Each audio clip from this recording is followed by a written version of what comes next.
Honorable mention for our top 15 wide receivers is Emeka Buka. Also my start of the week, because those will always come from outside the top 15. He's just set up for success this week.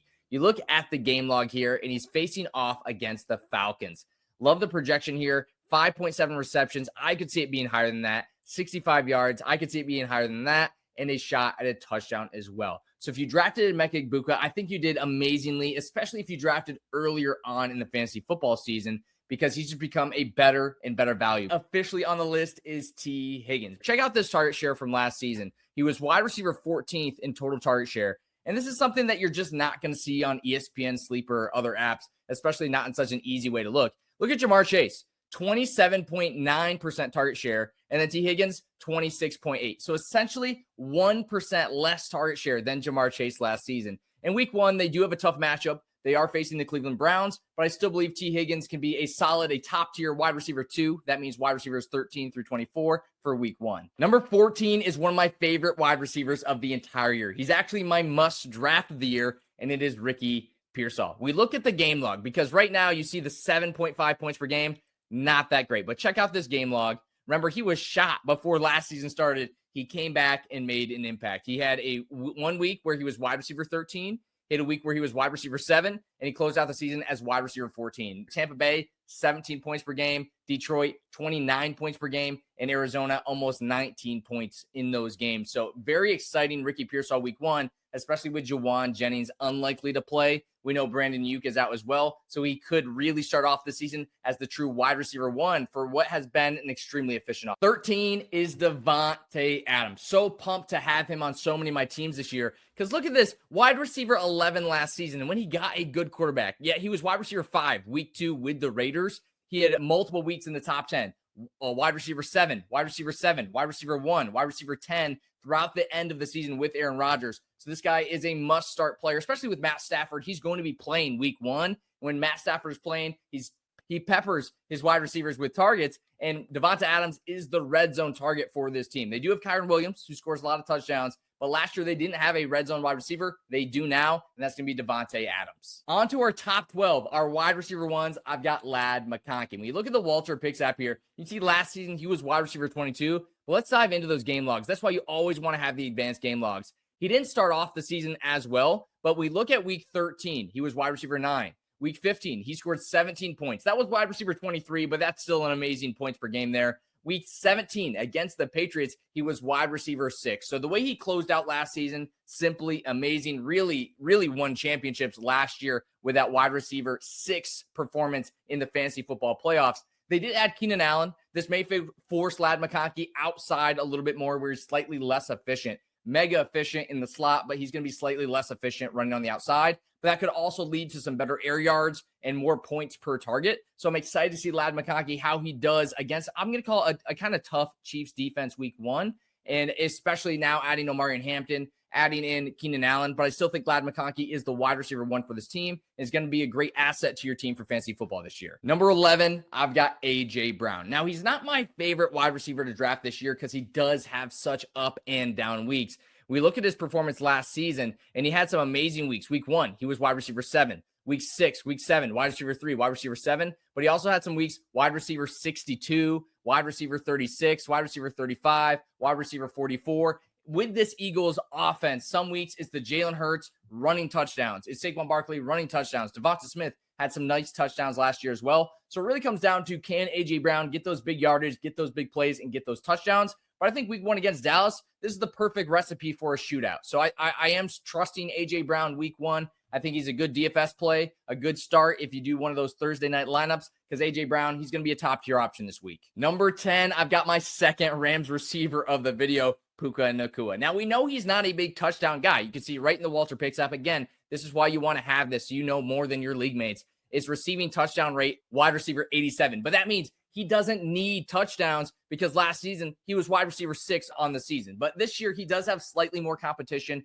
Davante Adams is better than Cooper Kupp. Cooper Kupp, dealing with injury most of the season, missed a lot of games last year as well, leaving Puka Nacua as really the main option on this team. This year, I think it's going to be more of like a 1A kind of with Davante Adams. So Puka Nacua, still top 10 for me, but maybe not quite as high as a lot of other people are. And I don't think he's going to be as good as he was last season, splitting more targets with Davante Adams. Number 9, I've got Mike Evans, who was last season's wide receiver 10. Very impressive. And I think Baker Mayfield is going to get off to a hot start with Mike Evans week 1. Yeah, remember, we got Chris Godwin hurt. We got K. Dotton hurt.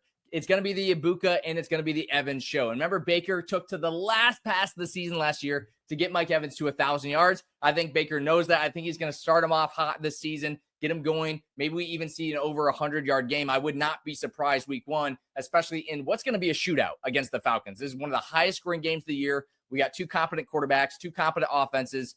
Maybe not the best defenses, so this is an exciting game to have any sort of fantasy players involved. Number 8, I've got BTJ. We're going to head right to the game logs on this one. And reminder that he was especially amazing at the end of the season when Mac Jones was his quarterback, not Trevor Lawrence. So that is something to remember. That's why he's maybe not higher on this list, even though he was so dominant at the end of last season. I'm also interested to see how this team looks with Travis Hunter joining as a fellow wide receiver. This means that it's not just Brian Thomas Jr. as like the clear, well and away top tier option. He's still number 1, still the top tier option. I still think that's clear, but Travis Hunter is a great athlete. They spent a number 2 overall pick on him. And it seems right now he's going to be primarily playing wide receiver. So we're going to have to see how that goes, how this dynamic looks, but I still see Brian Thomas Jr. as a top option for week 1. Number 7 is Amon-Ra St. Brown. He's the picture of consistency. I'm going to head into his game logs, but keep this in mind. Last year, he was a wide receiver 5. Let's see how many weeks he actually finished that high. He finished as wide receiver 1 in week 7, wide receiver 1 in week 11, and wide receiver 2 in week 15. Those were his only weeks inside the top 10. Every other week, he was 10 or worse, but he still ended up being the wide receiver 5 because he did have a few good spike weeks, but because he was so consistent. So for me, I think he's going to sit in this range on a weekly basis in this 7, 8, 9, 10 range. But at the end of the season, he's going to end up being another top 5 guy. Number 6, last year's wide receiver 4, but a lot has changed. We got Justin Jefferson, week 1, facing a very tough Bears defense, an underrated Bears defense. Then we look at the quarterback, J.J. McCarthy. You know, he's essentially a rookie in a tough defense, in a tough first game. So for me, I just have Justin Jefferson slightly low. The fact that he's up this high is a testament to how good he is. But with Adam Thielen joining the team, I know Jordan Addison is out, but I still think Justin Jefferson's kind of ceiling is that top 6 range. Number 5 is Nico Collins. And I got to show you the game log on this guy as well, because last year it does say wide receiver 8, but look at his touchdown reception rate, almost 10%, absolutely amazing. Target share, top tier as well. Stephon Diggs is gone. We know they have some Tank Dell injuries. Look at how he started off last season. Wide receiver 13, wide receiver 4, wide receiver 37, so not so good. Then wide receiver 1. He had a couple more weeks where he's wide receiver 10, wide receiver 13. He had 25 points in the first playoff game against the Chargers. This guy is absolutely elite, and he's really got very little competition from anybody else on this team. And against the Rams, I mean, their O-line's terrible. They're not going to be able to run the ball. They have Nick Chubb. They're going to be passing the entire game. So I could easily see some. I wouldn't be surprised. Let's check his targets from last season.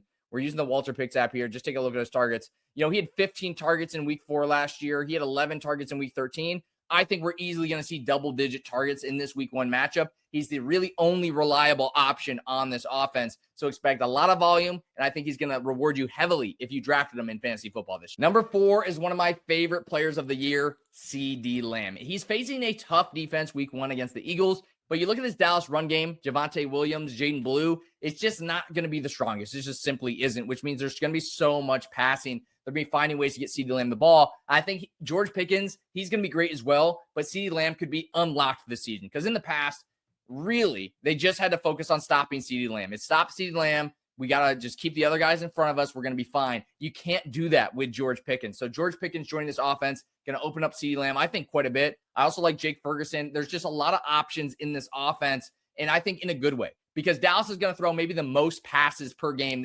out of the entire NFL, and having CeeDee Lamb in that offense is absolutely going to crush. So really excited for week 1. I think, again, this could be another player with 10, 12, 13, 14 targets week 1.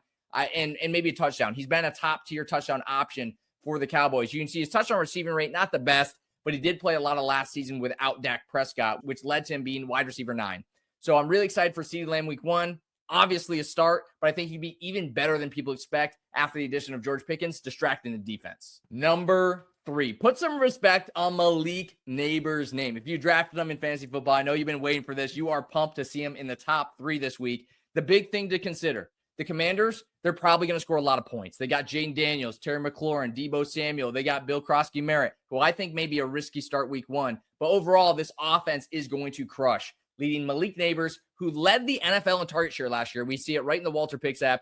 35.3%, wide receiver 1 in target share. He was 1% better than everybody else. And remember, A.J. Brown, he doesn't get a ton of targets. He has high target share, but the Eagles don't pass that much. So he was actually 5% better than the next best high pass volume offense, which was the Vikings. Davante Adams at 30%, Justin Jefferson at 30%. 35% is absolutely insane, and you could see that again this season. Plus, he has a better quarterback. I don't care who it is. Russell Wilson, Jackson Dart, Jameis Winston. It's going to be fine. No matter who's passing the ball, it's better than last season. So I think wide receiver 7, he could easily beat that this year. Very excited to see Malik Nabers in this week 1 matchup where the Giants will be passing nearly the wide receiver 2. I know he's not wide receiver 1. He probably will be most weeks, but let's call him a top 2 guy pretty much every week is JaMarr Chase. Main reason here, he's facing a tough Cleveland Browns defense. The Browns with Mason Graham, rookie. I'm very excited about him. They've got Myles Garrett as well. I don't think the Bengals will be able to run the ball that well. I do think Chase Brown, still a great start, could score some touchdowns, will run okay, but I think the main upside here for everybody is the receiving game. But if the Browns defense can kind of hold the Bengals in check a little bit, JaMarr Chase may not be the wide receiver 1 on the week. You know, he may just put up 20 points instead of 25. It's going to be an amazing week from JaMarr Chase. I'm expecting huge things. So let's not get too crazy here saying, oh, he's wide receiver 2. I think he's bad. Obviously, this is the best of the best. I've just got one player better. Number 1 is my guy, Drake London. Check this out. Check out the game log here with Michael Penix Jr. at the end of last season. He dropped 40 points in week 18. Look at the targets he had in those 2 games. Look at the targets. 13 targets, 18 targets. It could easily be another game where Drake London sees teens of targets. Darnell Mooney is injured. He may play. He's been trending in the right direction, but it looks right now, I would guess that Darnell Mooney will be out. Drake London could see teens of targets. You watch the preseason like I did this preseason or follow it closely, you wouldn't see that Michael Penix Jr. heavily targets Drake London.